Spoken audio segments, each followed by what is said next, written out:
আসছে 19শে মার্চ 12টার দিকে রিয়েলমি কিন্তু এমন একটি স্মার্টফোন নিয়ে হাজির হবে যেটা শুধু আপনার স্পেসিফিকেশন দিক দিয়ে নয়, পারফরমেন্স, ডিসপ্লে এবং ক্যামেরার দিক দিয়েও কিন্তু আপনার সকল প্রত্যাশাকে ছাড়িয়ে যাবে। কারণ স্মার্টফোনটিতে যে চিপসেটটি ব্যবহার করা হয়েছে ওটা অন্তত স্কোরও কিন্তু রেজাল্ট আছে 14,50,000-এর কাছাকাছি। তারই সাথে 1.5K রেজুলেশনের কোয়াড কার্ভ অ্যামোলেড একটি ডিসপ্লে, যেটাকে এক কথায় জিরো বেজেললেস এবং একটি জলজান্ত ডিসপ্লেও ধরতে পারেন। তার সাথে দিতে বলেন সনির IMX882 এর প্রাইমারি ক্যামেরা সেন্সরটি। হ্যাঁ, ঠিকই শুনেছেন, আগামী 19শে মার্চ কিন্তু রিয়েলমি লঞ্চ করছে তাদের P3 আলট্রা স্মার্টফোনটি। তবে লঞ্চ হওয়ার আগে আপনার বেশ কিছু লিকস এন্ড রুমার্সের তথ্য অনুযায়ী কিছু অফিসিয়াল ভাবে এর স্পেসিফিকেশন জানতে পেরেছি আমরা। মূলত আজকের ভিডিওতে সেগুলো আপনাদেরকে তুলে ধরবো, তার সাথে প্রাইসিং সম্পর্কে একটা আইডিয়া দিয়ে দিব। তাহলে দেরি কিসে, চলুন চ্যানেলে নতুন হলে চ্যানেলটি সাবস্ক্রাইব করে ভিডিওতে লাইক দিয়ে ভিডিওটি শুরু করা যায়। স্মার্টফোনটি ফার্স্ট লুক দেখলে অবশ্যই আপনার রিয়েলমি নিউ 7 সিরিজের কথা মনে পড়বে। কাইন্ড অফ সিমিলার ডিজাইনে কিন্তু এখানে প্লেসমেন্ট করেছে, তবে যাই হোক ডিজাইনটা কিন্তু আই ক্যাচিং এ বলবো আমি, যেটা আপনাকে একটা গেমিং ভাইব দিয়ে দিবে। আর ব্যাকে কিন্তু ব্যবহার করা হয়েছে এক প্রকার প্যাটার্ন, তবে ফুল বডি প্লাস্টিক থাকছে স্মার্টফোনটির। তবে বিল কোয়ালিটিটা সাইডে রেখে যদি আপনি ব্যাটারির দিকে দেখেন, কারণ এখানে দেওয়া হয়েছে 6000 mAh এর মতন ম্যাসিভ একটি ব্যাটারি। তবে এত বড় ব্যাটারি দেওয়া সত্ত্বেও স্মার্টফোনের থিকনেস করা হয়েছে কিন্তু আপনার 7.38 মিলিমিটার। তাই সেই দিক বিবেচনা করলে হাতে নিলে খুব একটা হেভি আপনার মনে হবে না। তবে চার্জিং সেকশনে এসেও তারা ডিসঅ্যাপয়েন্টেড করে না, কারণ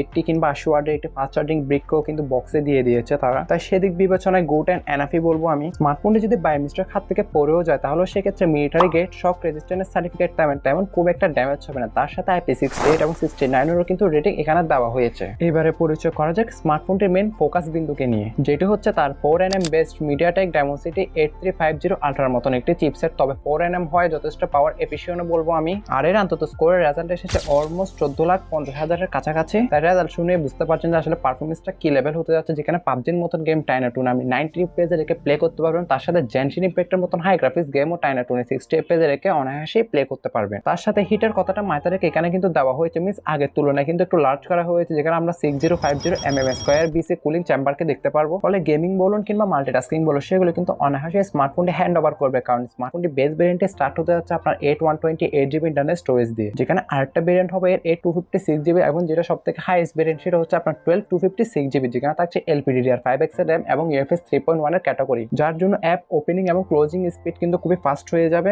যেটা আপনার Android 15 এর সাথেই আসবে। তার ব্যাকএন্ডে কিন্তু দেওয়া হতে পারে তাদের Realme UI 6.0 UIT, যেখানে আমরা বেশ কিছু AI ফিউচার দেখতে পারবো। তবে AI ফিউচারটা আমি একটু পরেই বলছি আপাতত।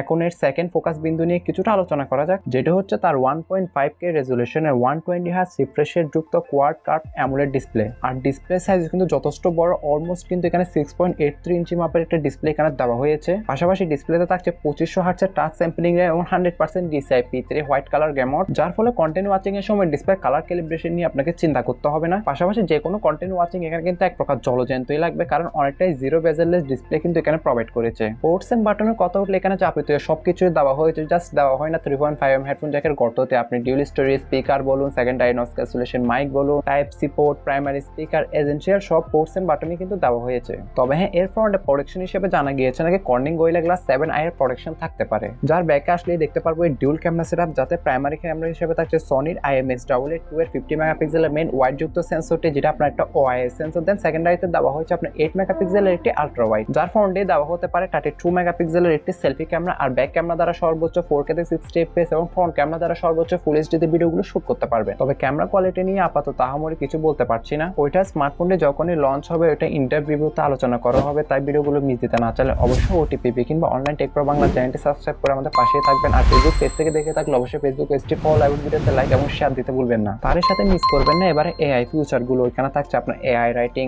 AI tools, AI smart look, AI writer সহ AI circle to search, then AI summary সহ বেশ কিছু আপনার AI ফিউচার তো থাকছেই। হ্যাঁ, প্রাইসিং এর ব্যাপারে কিছুটা বলা যাক। প্রাইসিংটা এখন অফিসিয়াল ভাবে কনফার্ম হয় না, তবে রুমার্সের তথ্য অনুযায়ী এটা আশা করা যাচ্ছে যে স্মার্টফোনের বেস ভেরিয়েন্টের প্রাইস মিন্স ইন্ডিয়ান মার্কেট এটার বেস ভেরিয়েন্টের প্রাইস স্টার্ট করা হতে পারে আপনার 27 কিংবা 30,000 রুপির মধ্যেই। এটা যেহেতু রুমার্সের একটি তথ্য অনুযায়ী, পাশাপাশি ভিডিওতে যে স্পেসিফিকেশন গুলো বললাম সেগুলো কিন্তু রুমার্সের তথ্য অনুযায়ী জানা। তাই ইন ফিউচারে যদি কিছু চেঞ্জও হয়ে থাকে, তাহলে অবশ্যই এগুলো যে ইনডেপথ রিভিউটা আসবে স্মার্টফোনটি, সেখানে বিস্তারিত আলোচনা করা হবে। তবে আপাতত বাংলাদেশে কখন আসবে সেটি সম্পর্কে এখন কোনো অফিসিয়াল তথ্য জানতে পারিনি, এবং প্রাইস সম্পর্কেও কিন্তু কোনো অফিসিয়াল তথ্য এখন আমি জানি না। তবে জেনে থাকলে অবশ্যই এই চ্যানেলটিতে দেওয়া হবে। তাই stay connected with our channel.